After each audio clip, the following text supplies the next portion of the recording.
Vamos lá então, parte 3 aqui das nossas disposições gerais. Agora a gente vai ver aquela parte do Poder Legislativo que invoca aqui as convocações, quem pode ser convocado pelo Poder Legislativo, a parte das comissões, CPI, Comissão Parlamentar de Inquérito, que integra, né, a Câmara, o Senado ou o Congresso Nacional, foro privilegiado, imunidades. A gente vai então agora para essa etapa para fechar essa parte de disposição geral do Poder Legislativo. Vamos nessa, galera. Vem para a tela então aqui, ó.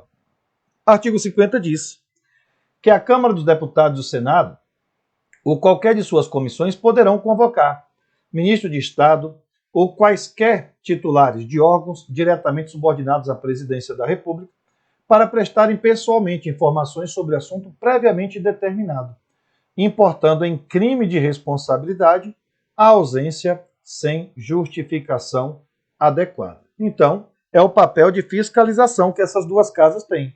Pode convocar qualquer autoridade, tá? Você tem CPI, por exemplo, convoca toda hora aí a autoridade do alto escalão do governo, ministro de Estado, para prestar esclarecimento, não é isso? Ou outras pessoas da sociedade. Vamos lá. Ministros de Estado poderão comparecer também ao Senado, à Câmara ou qualquer de suas comissões por sua iniciativa, mediante entendimento com a mesa respectiva, para expor assunto de relevância do seu ministério. Então, né, pode ir lá bater um papo, né, ir lá na Comissão de Constituição e Justiça da Câmara ou Comissão de Orçamento do Senado e da Câmara para prestar esclarecimentos. Mesa da Câmara dos Deputados e do Senado poderão encaminhar pedidos escritos de informações a ministro de Estado ou a qualquer das pessoas referidas no caput desse artigo, importando em crime de responsabilidade a recusa ou não do atendimento no prazo de 30 dias, bem como a prestação de informações falsas. Então, a Comissão Parlamentar de Inquérito aí, do 8 de janeiro, exigiu do ministro da Justiça, Flávio Dino, que ele apresente as filmagens. A regra é que ele apresente essa aí dentro de 30 dias, a não ser que isso esteja sob sigilo, que aí o Supremo é quem vai dizer que não pode ou não pode liberar parte das filmagens, mas em tese ele tem que liberar, senão ele comete crime de responsabilidade. Dos deputados e dos senadores, seção 5 diz, deputados e senadores são invioláveis civil e penalmente por qualquer de suas opiniões, palavras e votos. Isso aqui é chamado de imunidade material. Cuidado com essa expressão, gente. Quaisquer não é um voto em branco, não. Esse quaisquer aqui, gente, tem limite, tá? O Supremo julgou que essa imunidade material só protege ele se ele estiver no exercício da função parlamentar. Se o deputado, o senador, está tomando cachaça final de semana no boteco, assistindo o jogo, não é assim? E aí começa a disparar palavras ofensivas contra uma pessoa, cometendo, por exemplo, crime de injúria, ou até mesmo um racismo, ele não vai ter imunidade, não. Porque nesse exemplo ele não está no exercício da função parlamentar. Ele vai responder pelo crime, perfeito? Agora, se ele estiver lá no plenário da Câmara do Senado discussando, perfeito? Aí ele vai estar no exercício da função parlamentar e a partir daí, quaisquer de suas opiniões, passa a ter imunidade material, perfeito? Então, cuidado, tá? A imunidade pode ser dentro ou fora do Congresso, ok, mas tem que ter conexão com a função parlamentar. Então, a gente vai colocar aqui, uma observação. O STF entende que a imunidade material exige conexão com a função parlamentar. Aí, galera, lembrando que vereador também tem essa imunidade, mas vereador tem um limite. A Constituição diz que vereador possui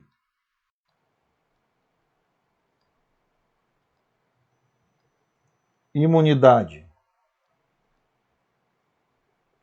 material na circunscrição do município. Na circunscrição do município.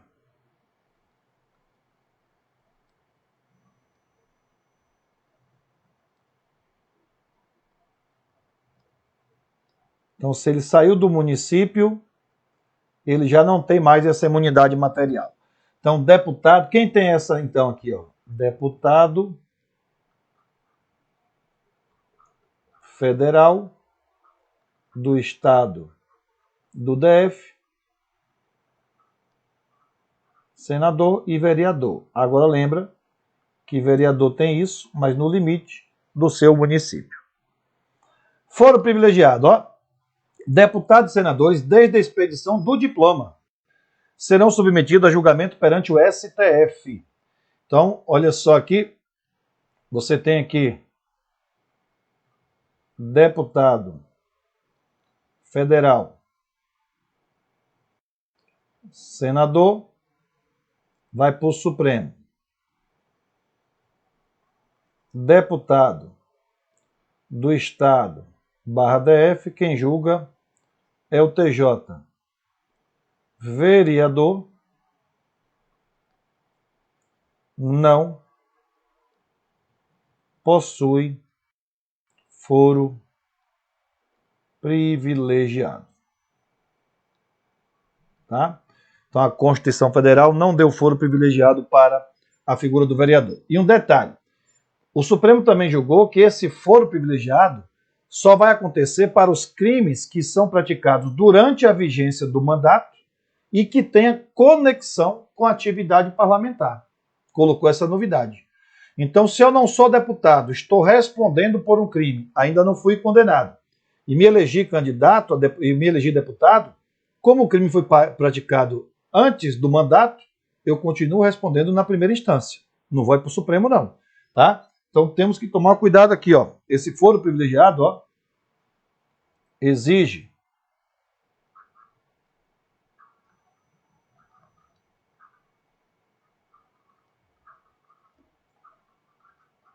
conexão com o mandato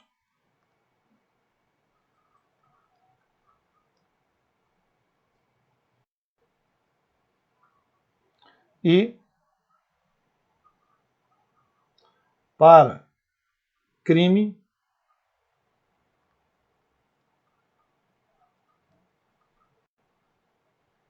praticado na função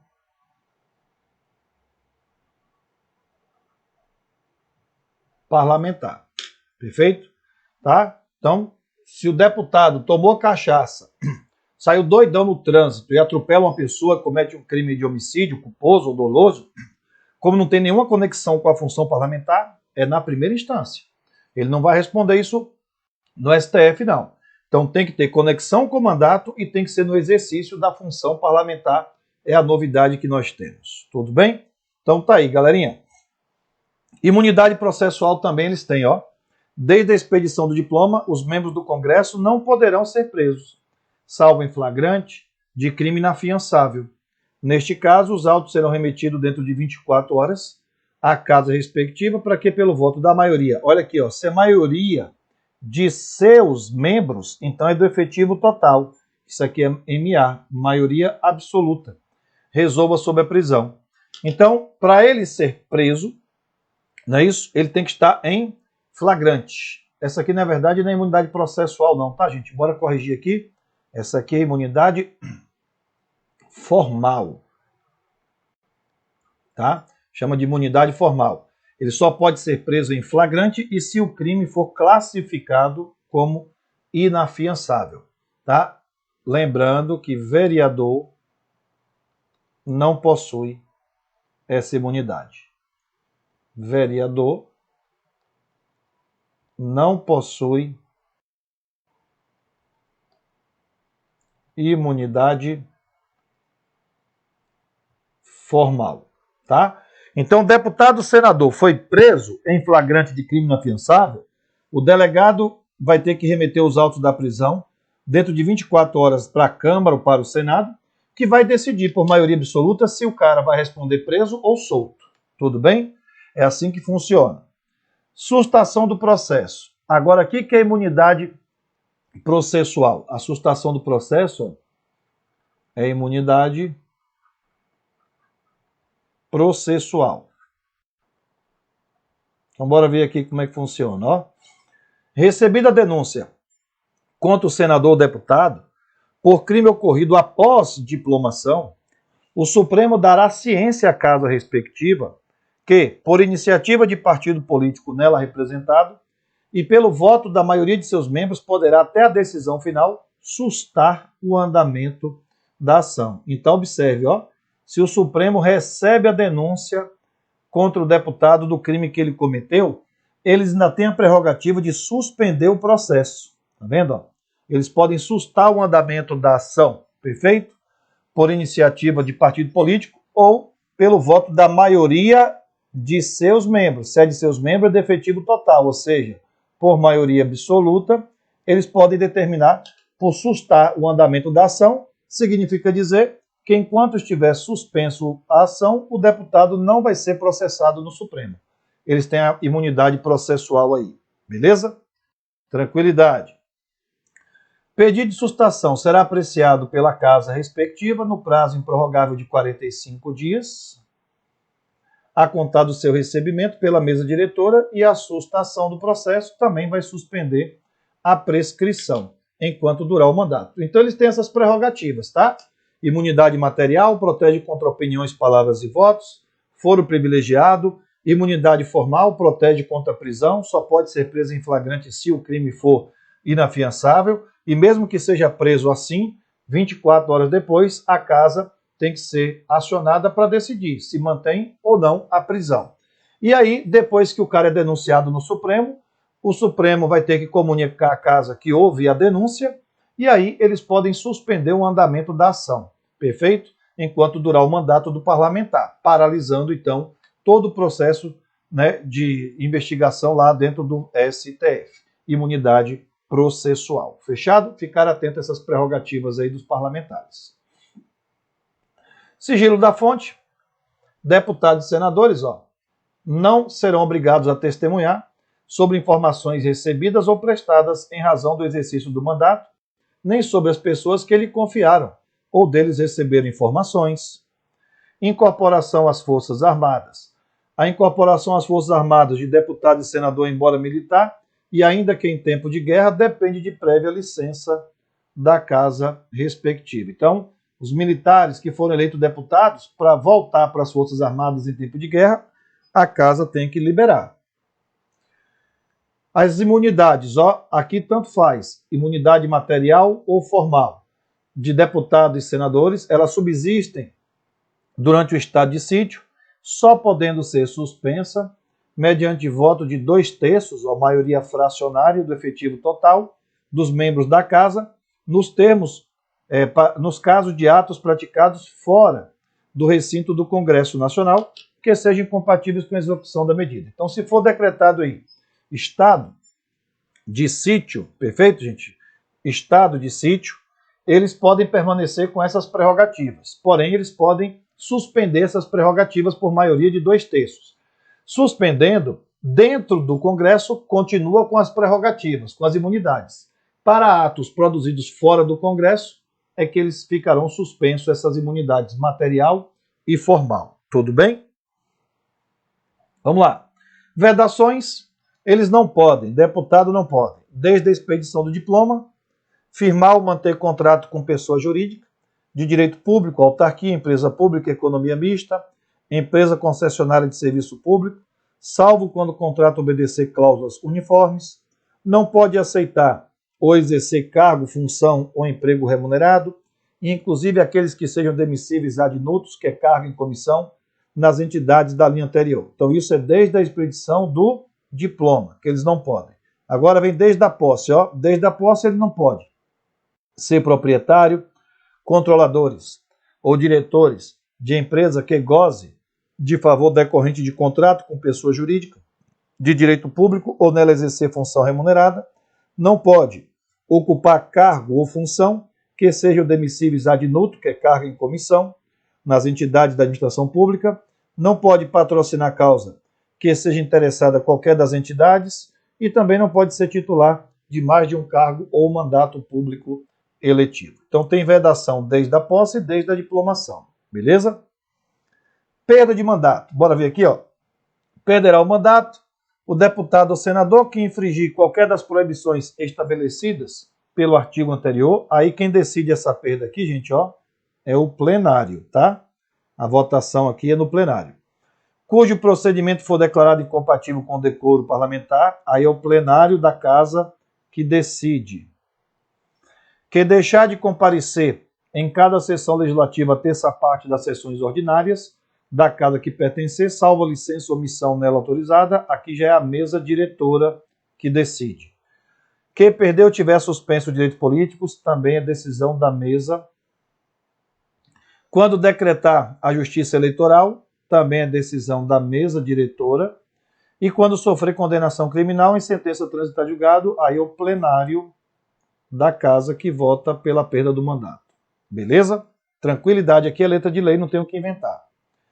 Quebra de decoro parlamentar, diz que é incompatível com o decoro parlamentar, além dos casos definidos no regimento interno, o abuso das prerrogativas asseguradas a membro do Congresso ou a percepção de vantagens indevidas. Aí ele pode perder o mandato pela quebra de decoro parlamentar.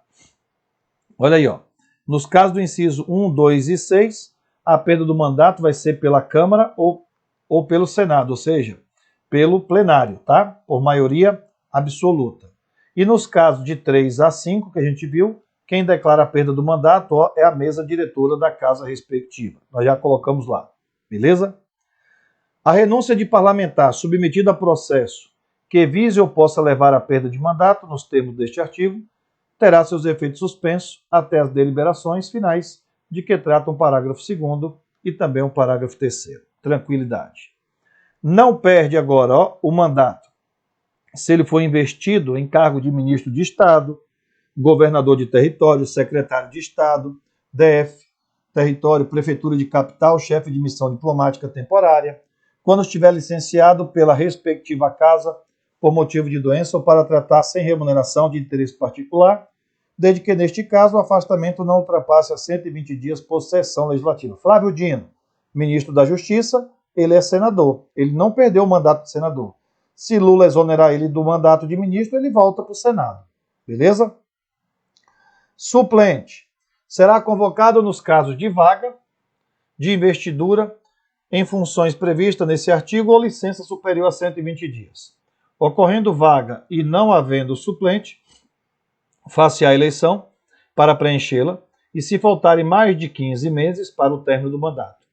Na hipótese do inciso 1, o deputado ou senador pode optar pela remuneração. Inciso 1 é quando ele vai ser convocado para ser ministro de Estado, né, ou prefeitura de capital aí, secretário de prefeitura de capital. Aí ele pode optar, ele não vai poder acumular o valor de deputado, mas o de ministro não. Tudo bem? Lembrando que o suplente, gente, ó, não possui, na qualidade de suplente, ele não possui as prerrogativas do titular.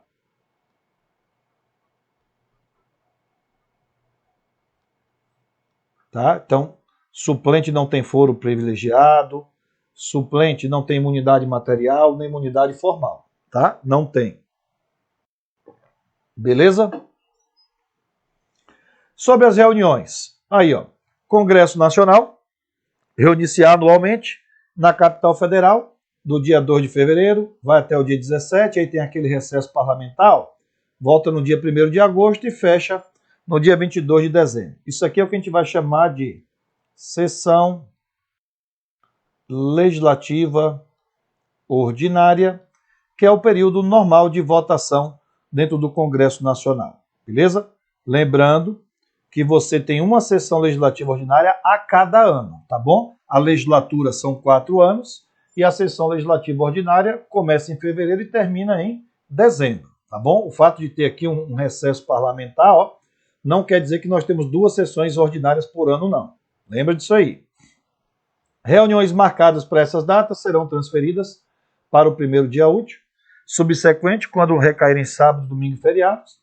Sessão legislativa não será interrompida sem a aprovação do projeto de lei de diretrizes orçamentárias. Então, chegou dia 22 de dezembro, não aprovou ainda, não pode interromper a sessão legislativa ordinária, porque o dia 1º de janeiro já tem que ter dinheiro para pagar as contas aí. Além de outros casos previstos nesta Constituição, a Câmara dos Deputados e Senado também reunir-se-ão em sessão conjunta. Conjunta quer dizer que as duas casas estão reunidas ao mesmo tempo para inaugurar a sessão legislativa, para elaborar regimento comum e regular a criação de serviços comuns das duas casas, para receber o compromisso do presidente e do vice-presidente, para conhecer do voto e sobre ele deliberar. Então aí é sessão conjunta, tem que estar todo mundo lá, deputado e senador. Beleza? Cada uma das casas reunir-se-á em sessão preparatória no dia 1º de fevereiro do primeiro ano da legislatura para posse de seus membros e eleição das respectivas mesas para mandato de 2 anos, vedada a recondução para o mesmo cargo na eleição imediatamente subsequente. Aí temos que tomar um cuidado aqui, ó. Temos um julgado. Se for dentro da mesma legislatura, vamos supor então, ó, lembra que a legislatura tem a duração de 4 anos, tá? Isso aqui é a legislatura, tudo bem? Então bora supor que em 2000 começa a legislatura, ela vai encerrar em 2004, perfeito? Então, em 2002, metade aqui, não é isso? Olha só, está dizendo aqui, né, que é vedada a recondução para o mesmo cargo na eleição imediatamente subsequente. Então, observe, se eu sou presidente da Câmara aqui, de 2000 a 2002, para a próxima eu não posso vir como presidente. Aqui não pode, porque você está dentro da mesma legislatura. Tudo bem, então? Agora, de 2004, vai começar uma nova legislatura, não é isso? Vai começar agora aqui uma de 2004, que vai até 2008, não é isso? 2004, 2006, vai ser a metade, 2 anos, não é isso? Então, olha só, aqui eu não posso, ó, eu não pode ser presidente, porque é vedada a recondução para o mesmo cargo dentro da mesma legislatura. Agora, se for, gente, de uma legislatura para outra, por exemplo, eu tomei posse aqui, ó, em 2002, tudo bem? Esse aqui é meu primeiro mandato de presidente. Agora, como eu vou de 2004 aqui para 2008, uma nova legislatura, eu posso vir aqui como presidente, ó. Aqui pode, perfeito? Porque é de uma legislatura para outra, beleza? Não pode é dentro da mesma legislatura, de uma para outra pode, tá? Então, botar isso aqui, ó. Recondução. Lembrando que é para o mesmo cargo, né? Na mesma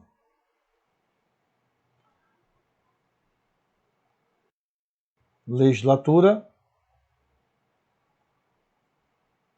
não pode. Agora, de uma para outra, pode. Isso aqui é julgado do STF, cai muito em prova, tá bom? Então, em 2004 aqui, ó, ele vai levar o mandato dele, ó, até 2006, não é isso? Ó, eu fui eleito aqui em 2002, vamos lá. 2002 para 2004, beleza. 2004, como vai começar aqui uma nova legislatura, eu posso ser, então, aqui, ó, reeleito presidente para atuar até 2006, perfeito? Aí pode, beleza? Porque é de uma legislatura para outra aqui, ó. Aqui é uma legislatura de 2000 a 2004 e 2004 para 2008 é uma outra legislatura. Então, dentro da mesma não pode, de uma para outra é possível. Beleza?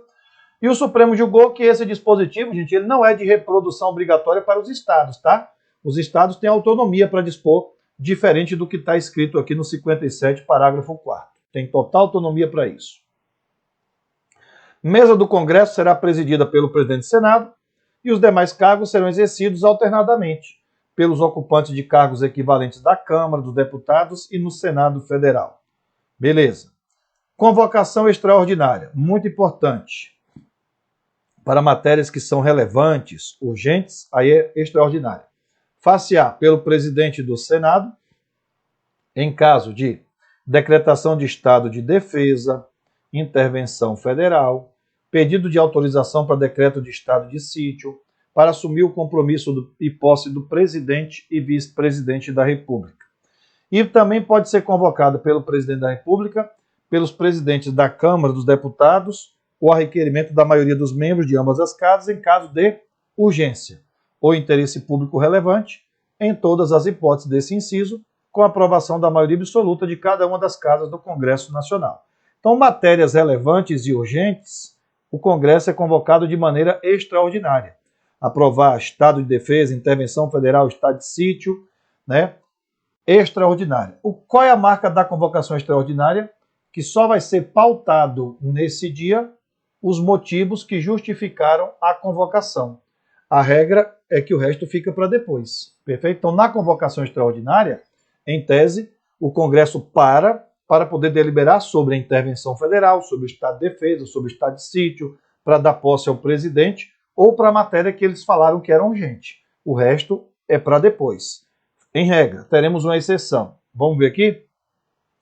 Na sessão legislativa extraordinária, o Congresso somente deliberará sobre a matéria para a qual foi convocado, ressalvado o parágrafo 8º desse artigo, vedado o pagamento de parcela indenizatória em razão da convocação. Olha o parágrafo 8º. Havendo medidas provisórias em vigor, na data da convocação extraordinária, o Congresso Nacional serão elas automaticamente incluídas na pauta. Então, foi convocado de forma extraordinária para decretar intervenção federal. O único processo legislativo que pode ser aprovado junto com a intervenção federal é a medida provisória. O resto fica tudo para depois. Perfeito? Porque na convocação extraordinária só delibera sobre o motivo que justificou a convocação, com exceção da medida provisória. E cuidado com isso aqui, ó. Na convocação extraordinária, ó, é vedado o pagamento de parcela indenizatória, tá? Não tem parcela indenizatória durante a convocação extraordinária, não. Sobre as comissões, ó. Congresso Nacional e suas comissões terão comissão permanente e temporária, constituída na forma e atribuições previstas no respectivo regimento. Então você vai estudar lá na parte regimental a Comissão de Constituição e Justiça, que vai falar sobre inconstitucionalidade das leis, comissão temática de educação, comissão temática de saúde, comissão temática de meio ambiente, CPI, comissão parlamentar de inquérito, tá bom? Na constituição das mesas de cada comissão, é assegurada tanto quanto possível a representação proporcional dos partidos ou dos blocos parlamentares que participam da respectiva casa. Tranquilo. Comissão, em razão da matéria, cabe. A comissão pode discutir e votar projeto de lei. A principal função é essa, discutir, tá? Você vai ter, por exemplo, a CCJ, Comissão de Constituição e Justiça, que vai verificar se o projeto de lei é ou não compatível com a Constituição. Ela faz controle preventivo de constitucionalidade. Se a CCJ entende que o projeto de lei ofende a Constituição, já determina o seu arquivamento. A lei não avança para as próximas fases de aprovação. Agora, se a CCJ diz, não, está tudo de acordo com a Constituição, agora o projeto de lei vai ser distribuído nas comissões temáticas, que vai fazer aqui um parecer opinativo, sugerindo aí fazer emendas parlamentares, opinando por acrescentar artigos, suprimir artigo, comissão temática de educação. Aí a gente vai sugerir alterar o artigo, acrescentar artigo, perfeito? Agora, elas também podem votar projeto de lei definitivamente, mas cuidado, ó, pode votar projeto de lei que dispensar, na forma do regimento, competência do plenário, salvo se houver recurso de 1/10 dos membros da casa. Vai realizar audiências públicas, isso aqui é o dia inteiro, com entidades da sociedade civil, vai convocar ministros de Estado para prestar informações sobre assuntos de interesse e suas atribuições, vai receber petições, reclamações, representações, queixas de qualquer pessoa contra atos ou omissões das autoridades, entidades públicas, vai solicitar depoimento de qualquer autoridade ou cidadão, vai apreciar programas de obras, planos nacionais, regionais e setoriais de desenvolvimento, sobre eles emitir parecer. E a Comissão Parlamentar de Inquérito. CPI tem poder de investigação que é próprio das autoridades judiciais, isso aqui é importante, além de outros previstos na Casa, no regimento, são criadas pela Câmara ou pelo Senado em conjunto ou separadamente, mediante requerimento de 1/3 de seus membros, chama então direito de minorias, basta que 1/3 assine, para apuração de sempre fato determinado, então a CPI é do 8 de janeiro, atos golpistas, então não tem nada a ver com Covid, então assunto de Covid não vai ser discutido aqui não, é fato determinado, por prazo certo, pode prorrogar, mas sempre por prazo certo, sendo as conclusões, se for o caso, encaminhadas ao Ministério Público para que promova a responsabilidade civil e criminal dos infratores. Como diz aí que CPI tem poder de investigação que é próprio das autoridades judiciárias, então CPI pode, olha só, determinar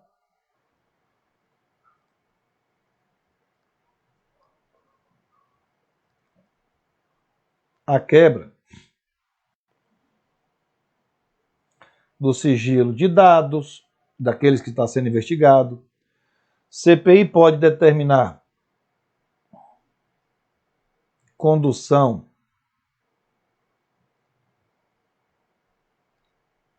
coercitiva de testemunha, porque ela tem poder próprio das autoridades do Poder Judiciário. CPI pode efetuar prisão em flagrante, tá? Prisão em flagrante pode. O que não pode é prisão preventiva e temporária. Aí ela não pode não, aí tem que ser juiz. E o que ela não pode, galera? Ela não pode determinar o grampo telefônico, escuta telefônica, o grampo, só o juiz pode. Que é o famoso grampo, não pode. Ela não pode determinar busca e apreensão em domicílio.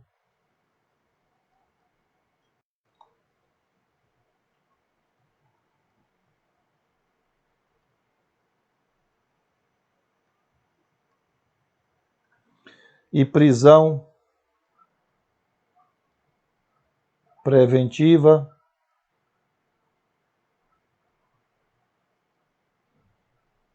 e temporária também não pode.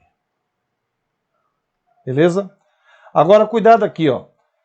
Ela diz que tem poder de investigação que é próprio das autoridades do Poder Judiciário. Cuidado, gente, quando a CPI ela é instaurada no âmbito do município. Porque no município nós não temos juiz. Então, o Supremo julgou que, como não existe juiz municipal, então a CPI no âmbito do município não pode determinar a quebra do sigilo de dados, porque ela não vai ter poder de investigação que é próprio das autoridades judiciais, pelo simples fato de não existir juiz municipal. Você tem juiz do Estado, e esse juiz de Estado, que é o juiz de direito, é lotado em um dos municípios. Então o município não tem juiz municipal, não é isso? Então cuidado, tá? Câmara Municipal não pode determinar a quebra do sigilo de dados, porque não tem poder de investigação que é próprio das autoridades judiciárias. Fechado?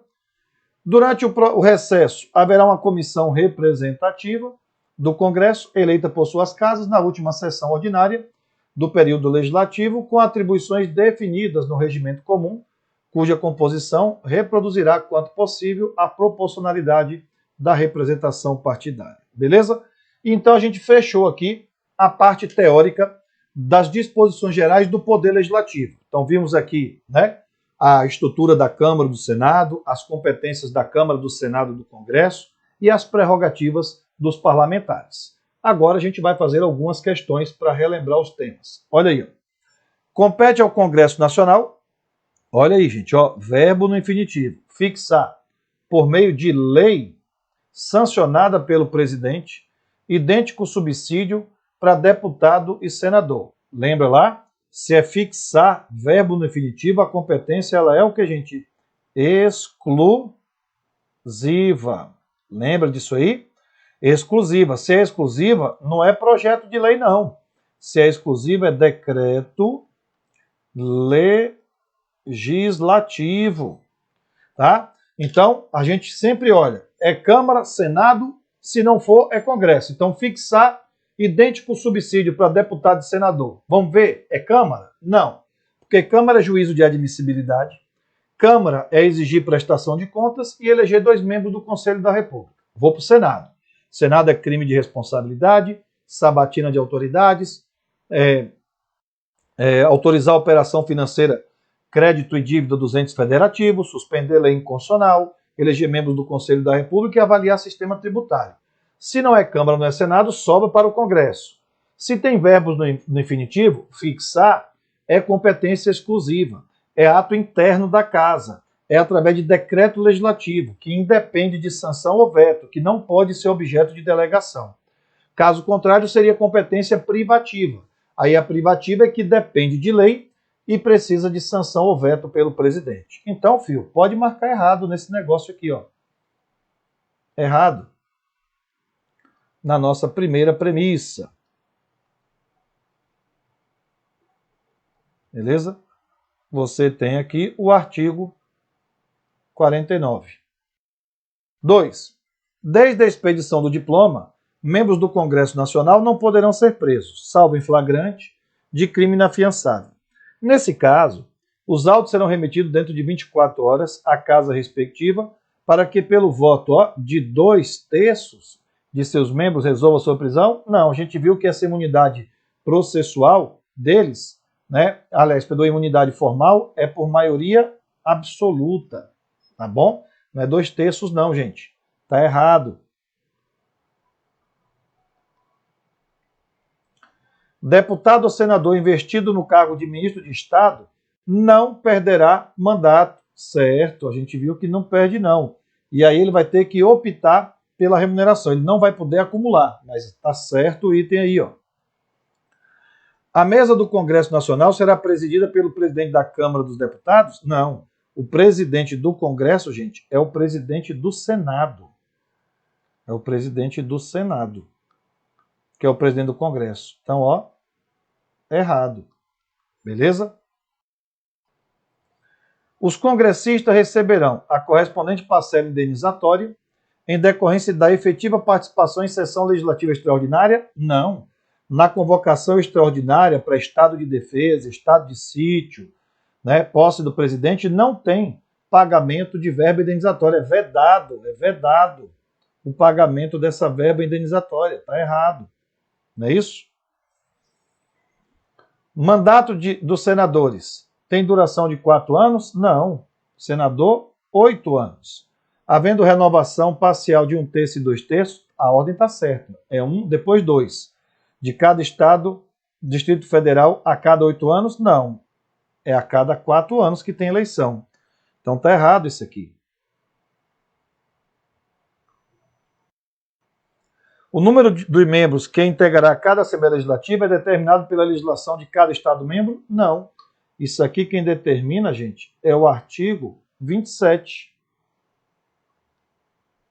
da Constituição Federal. Bora lá? Bora dar um confere lá.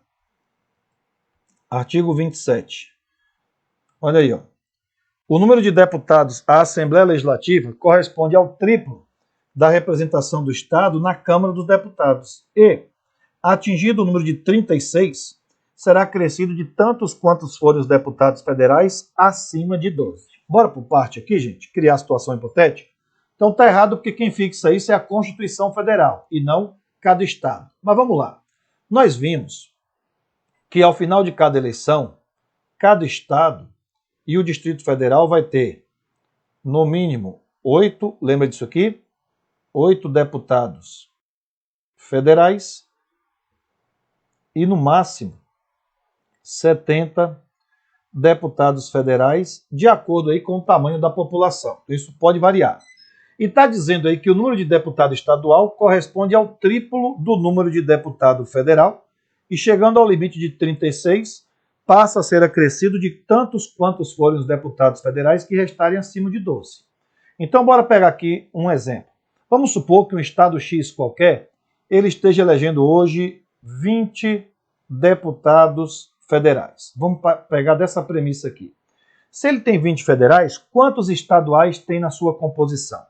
Então, o texto diz que corresponde ao triplo de deputado federal até chegar ao limite de 36 estaduais. Então, isso aqui corresponde a quanto, gente? A 12. 3 vezes 12, 36. Porém, ele diz que vai ser acrescido de tantos quantos forem os deputados federais que restarem acima de 12. Então, eu vou tirar 12 de 20 para ver o que resta. O que resta, aí a relação agora é de 1 para 1. Para cada um federal que restar, mais um deputado estadual. Então, bora ver aqui, ó. Eu vou fazer 20 menos 12, sobrou 8. Esse resto aqui, eu somo aqui. Sobrou 8 federais, mais 8 estaduais. Então, 8, 6, 14, né? Assim, vai 1. 44 deputado estadual nesta Assembleia Legislativa que eu estou criando aqui. Ó. Vamos supor que cresceu agora, o Estado cresceu tanto que ele está elegendo aqui, olha, ó, 70. Vou botar aqui, ó, 70 deputados federais. Quantos estaduais tem? Tem o triplo até o limite de 36. Então, 3 vezes 12 deputados federais para chegar no limite de 36. Porém, o que exceder a esse número, eu vou acrescentar quantos deputados federais restam acima de 12, que é o que diz o texto. Então, eu vou tirar 12 de 70 para ver o que resta. Então, eu vou estar aqui, ó, 70 menos 12. Eu vou ter aqui, ó, 8, não é isso? Vai 1. Então, aqui você vai ter 58 restando. Então, agora é 1 para 1. Se sobrou 58 federais, mais 58 deputados estaduais. 8 e 6, 14, vai 1. 94 deputados estaduais nesta composição. Agora, isso é o que está escrito aí no texto, né? Tem uma forma mais rápida de fazer essa conta, que é o que eu quero que você leve para a prova quando cair esse modelo de questão. Gente, é assim, ó. Quando no exemplo falar, tá? Vou até separar aqui para não misturar. Quando no exemplo falar até 12 deputados federais, você vai pegar o exemplo que ele deu e vai multiplicar por 3 e acabou a questão. Então, é mínimo de 8, máximo de 70 federais, né? Então, o Estado X está elegendo 8 deputados federais. Até 12, pega o número e multiplica por 3. Qual foi o número? 8. 3 vezes 8, 24. É o gabarito. O Estado está elegendo 9 deputados federais. Até 12, pega o número que deu e multiplica por 3. 9 vezes 3. Está elegendo 10. 10 vezes 3. Está elegendo 11. 11 vezes 3. 12. 12 vezes 3. Até 12, pega o número que ele deu, multiplica por 3, dá direto o gabarito.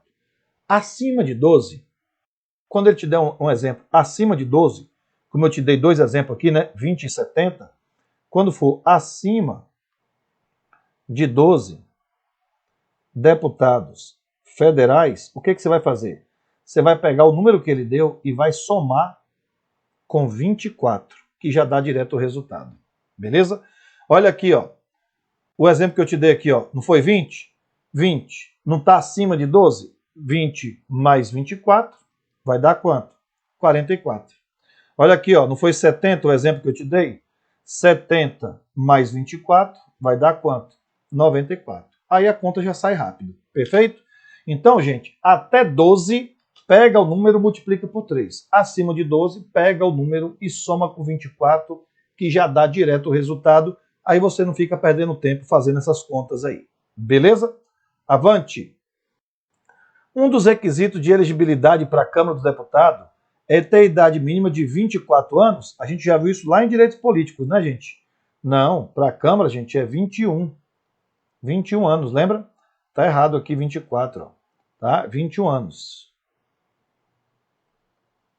Deputado federal é 21. Artigo 14, parágrafo 3º. 9. Para inaugurar a sessão legislativa, Não é necessário que a Câmara e os deputados se reúnam em sessão conjunta? Nós vimos que para dar início à sessão legislativa, lá no dia 1º de fevereiro, em sessão preparatória, para poder, então, eleger os membros da mesa, é em sessão conjunta, tá? Não é necessário, pode marcar errado. Beleza? 10. As comissões parlamentares são órgãos colegiados. Ok. De natureza técnica, que tem finalidade investigativa. Ok. Representativa e fiscalização da gestão da coisa pública. Tudo certo. O papel da CPI é esse mesmo. Investigar, fato determinado. Lembrando que para montar a CPI, qual é o requisito? 1/3 de assinaturas. Fato determinado.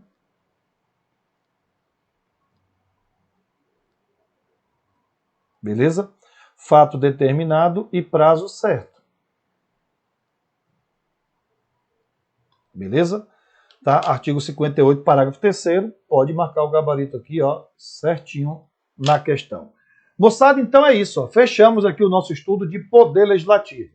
A parte mais enjoada dessa matéria, gente, é a distribuição de competência da Câmara, do Senado e do Congresso Nacional. Então eu recomendo a você fazer um volume maior de questões sobre essa parte de competência e usando aquela dinâmica. Primeiro ver se encaixa nas atribuições da Câmara, depois ver se encaixa nas premissas do Senado e, por fim, verifica que vai sobrar para o Congresso, vai atrás de verbo no infinitivo, bota na exclusiva, né? Decreto legislativo, independe de sanção ou veto. Se não tiver os verbos no infinitivo, você vai ver que é um ato externo que depende de projeto de lei, sanção ou veto, competência privativa do Congresso, que é delegável, e a exclusiva é indelegável. Beleza, galera? Estamos aí, então, devagarzinho montando esse projeto para vocês, tá? Agora é fazer questões em volume, né? Muito volume de questões para você memorizar essa dinâmica.